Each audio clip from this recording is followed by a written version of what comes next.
ओम शांति। 25 सितंबर 2024। आज की मधुर महावाक्य। मीठे बच्चे, बेहद की स्कॉलरशिप लेनी है तो अभ्यास करो, एक बाप के सिवाय और कोई भी याद ना आए। प्रश्न: बाप का बनने के बाद भी यदि खुशी नहीं रहती है तो उसका कारण क्या है? उत्तर: पहला, बुद्धि में पूरा ज्ञान नहीं रहता। दूसरा, बाप को यथार्थ रीति याद नहीं करते। याद ना करने के कारण माया धोखा देती है, इसलिए खुशी नहीं रहती। तुम बच्चों की बुद्धि में नशा रहे, बाप हमें विश्व का मालिक बनाते हैं तो सदा उल्लास और खुशी रहे। बाप का जो वर्षा है, पवित्रता, सुख और शांति, इसमें फूल बनो तो खुशी रहेगी। ओम शांति। ओम शांति का अर्थ तो बच्चों को अच्छी रीति मालूम है। मैं आत्मा, यह मेरा शरीर, यह अच्छी रीति याद करो। भगवान माना आत्माओं का बाप हमको पढ़ाते हैं, ऐसे कभी सुना है? वह तो समझते हैं श्री कृष्ण पढ़ाते हैं, परंतु उनका तो नाम रूप है ना। यह तो पढ़ाने वाला है निराकार बाप। आत्मा सुनती है और परमात्मा सुनाते हैं। यह नई बात है ना। विनाश तो होने का ही है ना। एक है विनाश काले विपरीत बुद्धि, दूसरे हैं विनाश काले प्रीत बुद्धि। आगे तुम भी कहते थे ईश्वर सर्वव्यापी है, पत्थर भीतर में है। इन सब बातों को अच्छी रीति समझना है। यह तो समझाया है आत्मा अविनाशी है, शरीर विनाशी है। आत्मा कभी घटती बढ़ती नहीं। वह है इतनी छोटी आत्मा। इतनी छोटी आत्मा ही 84 जन्म लेकर सारा पाठ बजाती है। आत्मा शरीर को चलाती है। ऊंचते ऊंच बाप पढ़ाते हैं तो जरूर मर्तबा भी ऊंच मिलेगा। आत्मा ही पढ़कर मर्तबा पाती है। आत्मा कोई देखी नहीं जाती।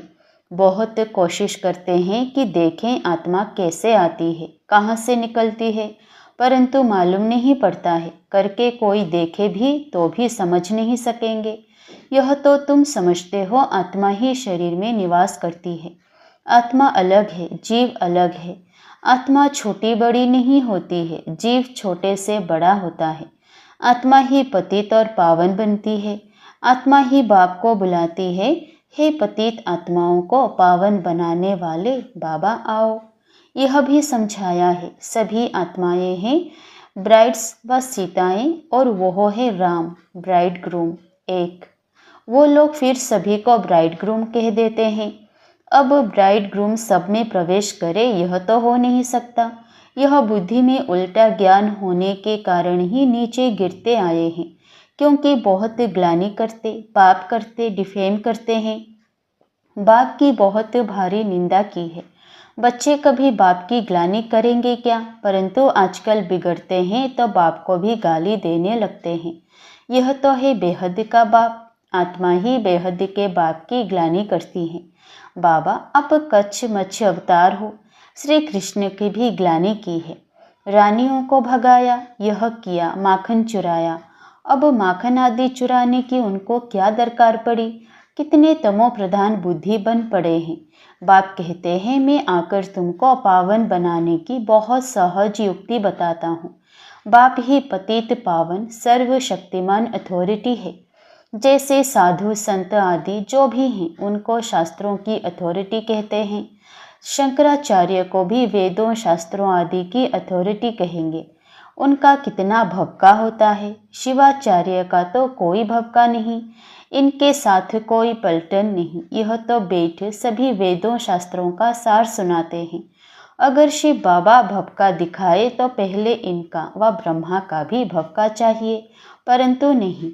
बाप कहते हैं मैं तो तुम बच्चों का सर्वेंट हूँ। बाप इनमें प्रवेश कर बच्चों को समझाते हैं कि बच्चे तुम पतित बने हो, तुम पावन बन फिर 84 जन्मों के बाद पतित बन गए हो। इनकी ही हिस्ट्री ज्योग्राफी फिर से रिपीट होगी। इन्होंने ही 84 जन्म भोगे हैं, फिर उन्हें ही सतो प्रधान बनने की युक्ति बताते हैं। बाप ही सर्वशक्तिमान है। ब्रह्मा द्वारा सभी वेदों शास्त्रों का सार समझाते हैं। चित्रों में ब्रह्मा को शास्त्र दिखाते हैं, परंतु वास्तव में शास्त्रों आदि की बात है नहीं। ना बाबा के पास शास्त्र है, ना इनके पास, ना तुम्हारे पास शास्त्र है। यह तो तुमको नित्य नई नई बातें सुनाते हैं। यह तो जानते हो कि सभी भक्ति मार्ग के शास्त्र हैं। मैं कोई शास्त्र थोड़े ही सुनाता हूँ, मैं तो तुमको मुख से सुनाता हूँ, तुमको राजयोग सिखाता हूँ, जिसका फिर भक्ति मार्ग में नाम गीता रख दिया है। मेरे पास व तुम्हारे पास कोई गीता आदि है क्या? यह तो पढ़ाई है। पढ़ाई में अध्याय, श्लोक आदि थोड़े ही होते हैं। मैं तो बच्चों को पढ़ाता हूँ, हूबहू कल्प कल्प ऐसे ही पढ़ाता रहूँगा।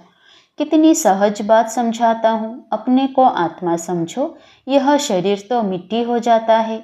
आत्मा अविनाशी है। शरीर तो घड़ी घड़ी जलता रहता है। आत्मा एक शरीर छोड़ दूसरा लेती है। बाप कहते हैं मैं तो एक ही बार आता हूँ। शिवरात्रि मनाते भी हैं।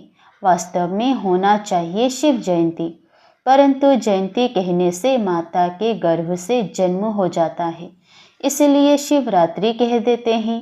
द्वापर कलयुग की रात्रि में मेरे को ढूंढते हैं, कहते हैं सर्वव्यापी है, तो तेरे में भी है ना, फिर धक्के क्यों खाते हो? एकदम जैसे देवता से आसुरी संप्रदाय के बन जाते हैं। देवताएं कभी शराब पीते हैं क्या? वही आत्माएं फिर गिरी हैं तो शराब आदि पीने लग पड़ी हैं। बाप कहते हैं अब इस पुरानी दुनिया का विनाश भी जरूर होना है। पुरानी दुनिया में है अनेक धर्म, नई दुनिया में है एक धर्म। एक से अनेक धर्म हुए हैं, फिर एक जरूर होना है। मनुष्य तो कह देते कलयुग में अभी 40,000 वर्ष पड़े हैं। इसको कहा जाता है घोर अंधियारा। ज्ञान सूर्य प्रगटा, अज्ञान अंधेर विनाश। मनुष्यों में बहुत अज्ञान है। बाप ज्ञान सूर्य, ज्ञान सागर आते हैं तो तुम्हारा भक्ति मार्ग का अज्ञान मिट जाता है। तुम बाप को याद करते करते पवित्र बन जाते हो।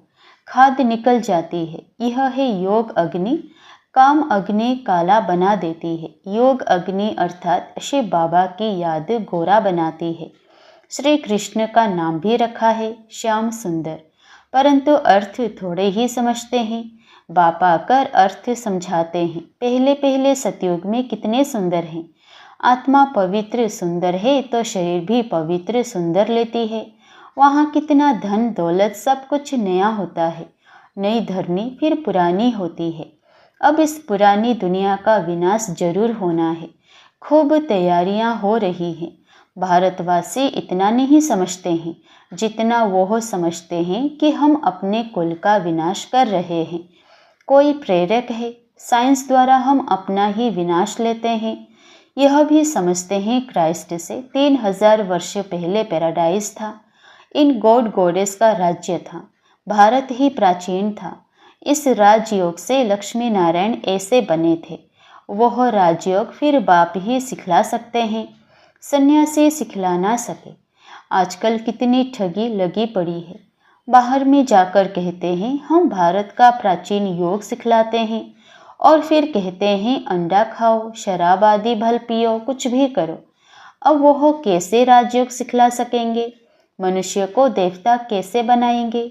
बाप समझाते हैं आत्मा कितनी ऊंच है, फिर पुनर्जन्म लेते लेते सतो प्रधान से तमो प्रधान बन जाती है। अब तुम फिर से स्वर्ग की स्थापना कर रहे हो। वहाँ दूसरा कोई धर्म होता ही नहीं। अब बाप कहते हैं नरक का विनाश तो जरूर होना है। यहाँ तक जो आए हैं वह फिर स्वर्ग में जरूर जाएंगे। शिव बाबा का थोड़ा भी ज्ञान सुना तो स्वर्ग में जाएंगे जरूर। फिर जितना पढ़ेंगे, बाप को याद करेंगे, उतना ऊंच पद पाएंगे। अभी विनाश काल तो सबके लिए है।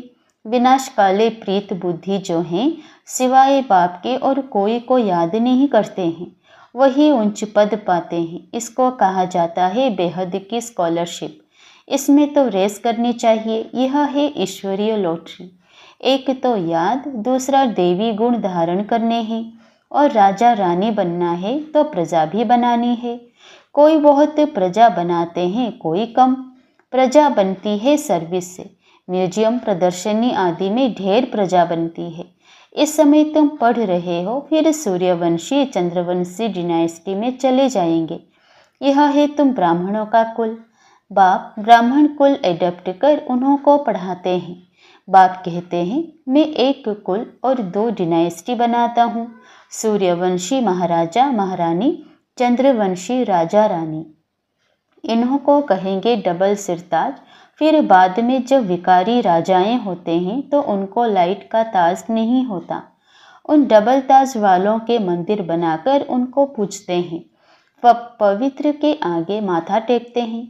सतयुग में यह बातें होती नहीं, वो है ही पावन दुनिया, वहाँ पतित होते नहीं। उसको कहा जाता है सुखधाम, वाइसलेस वर्ल्ड। इसको कहा जाता है विशेष वर्ल्ड, एक भी पावन नहीं। सन्यासी घर बार छोड़ भागते हैं। राजा गोपी चंद का भी मिसाल है ना। तुम जानते हो कोई भी मनुष्य 1-2 को गति सद्गति दे नहीं सकते हैं। सर्व का सद्गति दाता मैं ही हूँ। मैं आकर सबको पावन बनाता हूँ। एक तो पवित्र बन शांति धाम चले जाएंगे और दूसरे पवित्र बन सुख धाम में जाएंगे। यह है अपवित्र दुख धाम। सतयुग में बीमारी आदि कुछ भी होती नहीं। तुम उस सुखधाम के मालिक थे, फिर रावण राज्य में दुखधाम के मालिक बने हो। बाप कहते हैं कल्प कल्प तुम मेरी श्रीमत पर स्वर्ग स्थापन करते हो, नई दुनिया का राज्य लेते हो, फिर पतित नरकवासी बनते हो। देवताएं ही फिर विकारी बन जाते हैं, वाम मार्ग में गिरते हैं। मीठे मीठे बच्चों को बाप ने आकर परिचय दिया है कि मैं एक ही बार पुरुषोत्तम संगम युग पर आता हूँ। मैं युगे युगे तो आता ही नहीं हूँ, कल्प के संगम युगे आता हूँ, ना कि युगे युगे। कल्प के संगम पर क्यों आता हूँ? क्योंकि नरक को स्वर्ग बनाता हूँ। हर 5000 वर्ष बाद आता हूँ। कई बच्चे लिखते हैं बाबा हमको खुशी नहीं रहती है, उल्लास नहीं रहता है। अरे बाप तुमको विश्व का मालिक बनाते हैं, ऐसे बाप को याद कर तुमको खुशी नहीं रहती है। तुम पूरा याद नहीं करते हो तब खुशी नहीं ठहरती है। पति को याद करते खुशी होती है। जो पतित बनाते हैं और बाप जो डबल सिरताज बनाते हैं उनको याद करके खुशी नहीं होती है। बाप के बच्चे बने हो फिर भी कहते हो खुशी नहीं। पूरा ज्ञान बुद्धि में नहीं है, याद नहीं करते हो इसलिए माया धोखा देती है। बच्चों को कितना अच्छी रीति समझाते हैं, कल्प कल्प समझाते हैं। आत्माएं जो पत्थर बुद्धि बन पड़ी हैं उनको पारस बुद्धि बनाता हूँ। नॉलेजफुल बाप ही आकर नॉलेज देते हैं। वह हर बात में फूल है, प्यूरिटी में फूल, प्यार में फूल। ज्ञान का सागर, सुख का सागर, प्यार का सागर है ना। ऐसे बाप से तुमको यह वर्षा मिलता है। ऐसा बनने के लिए ही तुम आते हो। बाकी वो हो सत्संग आदि तो सब हैं भक्ति मार्ग के, उनमें एम ऑब्जेक्टिव कुछ भी है नहीं। इसको तो गीता पाठशाला कहा जाता है, वेद पाठशाला नहीं होती। गीता से नर से नारायण बनते हो, ज़रूर बाप ही बनाएंगे ना। मनुष्य मनुष्य को देवता बना ना सके। बाप बार बार बच्चों को समझाते हैं, बच्चे अपने को आत्मा समझो, तुम कोई देह थोड़े ही हो। आत्मा कहती है मैं एक देह छोड़ दूसरी लेती हूँ। अच्छा, मीठे मीठे सिकिलधे बच्चों प्रति माता पिता बाप दादा का याद प्यार और गुड मॉर्निंग। रूहानी बाप की रूहानी बच्चों को नमस्ते। धारणा के लिए मुख्य सार। पहला, जैसे शिव बाबा का कोई भव का नहीं, सर्वेंट बन बच्चों को पढ़ाने के लिए आए हैं। ऐसे बाप समान अथॉरिटी होते हुए भी निरहंकारी रहना है। पावन बनकर पावन बनाने की सेवा करनी है। दूसरा, विनाश काल के समय ईश्वरीय लॉटरी लेने के लिए प्रीत बुद्धि बन याद में रहने व देवी गुण को धारण करने की रेस करनी है। वरदान, शुद्ध संकल्पों के घेराव द्वारा सेफ्टी का अनुभव करने और कराने वाले शक्तिशाली आत्मा भव। शुद्ध संकल्पों के घेराव द्वारा सेफ्टी का अनुभव करने और कराने वाले शक्तिशाली आत्मा भव। शक्तिशाली आत्मा वो है जो दृढ़ता की शक्ति द्वारा सेकंड से भी कम समय में व्यर्थ को समाप्त कर दे। शुद्ध संकल्प की शक्ति को पहचानो। एक शुद्ध व शक्तिशाली संकल्प बहुत कमाल कर सकता है। सिर्फ कोई भी दृढ़ संकल्प करो तो दृढ़ता सफलता को लाएगी। सबके लिए शुद्ध संकल्पों का बंधन घेराव ऐसा बांधो जो कोई थोड़ा कमजोर भी हो, उनके लिए भी यह घेराव एक छत्र छाया बन जाए, सेफ्टी का साधन व किला बन जाए। स्लोगन: सबसे श्रेष्ठ भाग्य उनका है जिन्हें डायरेक्ट भगवान द्वारा पालना, पढ़ाई और श्रेष्ठ जीवन की श्रीमत मिलती है। सबसे श्रेष्ठ भाग्य उनका है जिन्हें डायरेक्ट भगवान द्वारा पालना, पढ़ाई और श्रेष्ठ जीवन की श्रीमत मिलती है। अच्छा, ओम शांति।